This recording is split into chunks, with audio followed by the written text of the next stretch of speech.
Hi kids, this week's video is going to be a little bit different. Normally I show you some little tip or trick which I hope you find a bit inspirational. This week I'm going to tell you about how I failed, how I ran out of time, how I ran out of talent, and how my circuit tracks ran out of bars. However, despite all of those things, I'm going to tell you about the positives of it and the positives of failing. The experience helped me understand a little bit more about what I was doing, about the limitations of my equipment, so ultimately it helped me improve. The weekend challenge for the Hardware Jams group last week was titled Movies, and I decided that I would recreate my favourite piece of film music. Well, to be fair, it's not actually movie music.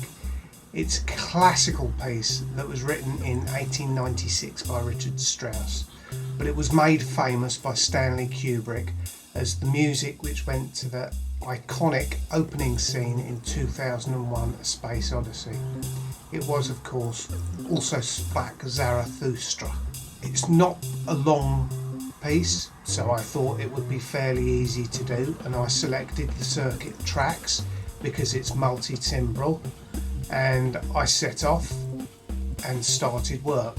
The only instrument I really play is the guitar, so I've had some experience of reading tab, but I don't read music, so the whole project was going to be a major struggle in the first place. I used to play trumpet many years ago, so my music theory is not completely nil, but it's pretty close to. Anyway, I trawled the internet and found some sheet music for Also Spake Zarathustra. The next job was to transcribe that score into music on my little box of tricks. Boy, was that hard. It took ages, each bar taking longer than the last, painfully checking out notes, seeing what the note names were, finding where those notes were on the circuit tracks, playing them in, making sure the gate time was correct. It was a headache. Jamming something out by feel and by ear is way easier. Anyway, I gradually worked through the score and got to bar 14, I think it was, and looked down and realised I was going to run out of space. So I turned the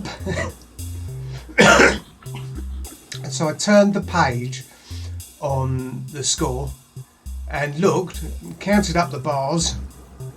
21 bars minimum, 22 it should be really. Yeah, that wasn't going to fit on the 16 bars of the circuit tracks, and by that time it was almost Sunday evening. I'd almost run out of time. There was no way I was going to do it. So I had to declare everything a whole failure and stop. So I failed bigly. However, was it a waste of time? Not really. I learned a few valuable lessons. The first lesson was about the circuit. On the scale that you get when the machine boots up, you just have 2 rows of squares, and it's very difficult to know what note you are playing. So my first job was to switch the scale till it looked more like a piano keyboard and I could work out what note was which. The second lesson was related to that, because I then found it very difficult to work out exactly what octave I was in. There aren't any indications on the circuit as to which octave you are at, just up and down buttons that go. So that makes life very difficult. And that brings me to the third lesson that I learned, which was that in orchestral music, some of the chords that create the big sound that you hear are actually the same note but being played octaves apart, and they make a sound magnificent. They really give you a feel that there's something big, grand and dramatic, and I think I will use that in some of my programming in the future. Which brings me to my fourth lesson. Copying a piece gave me an insight into tricks and tips that I could use myself in my own work. I was amazed by how subtle and clever the repetition in the piece was, and that's definitely something I can use going forward, transcribing some music on occasion, because it did teach me a bit about theory, something that I know I am sorely lacking. Made me think about music in terms of music and not just sound design, which is the way I tend to work. The fifth lesson that I had was think about what tools you are using for a job before you even start. I failed before I'd started, and I didn't even know because I hadn't worried about how many bars I was producing and how many bars the Circuit Tracks was capable of doing. Talking of the problems and my failure, subsequently I've worked a way around it, and this is what I ended up with.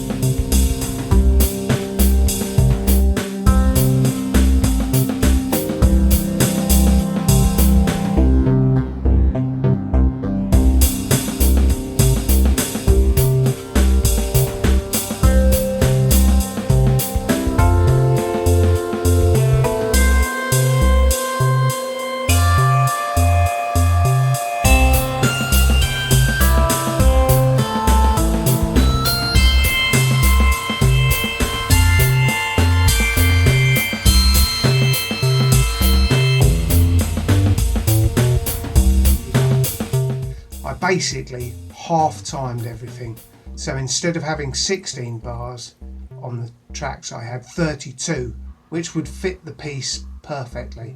Thanks for watching. Content, it's a little bit different. If you have enjoyed, made it to the end, and you're not a subscriber, I think it's your duty to now subscribe.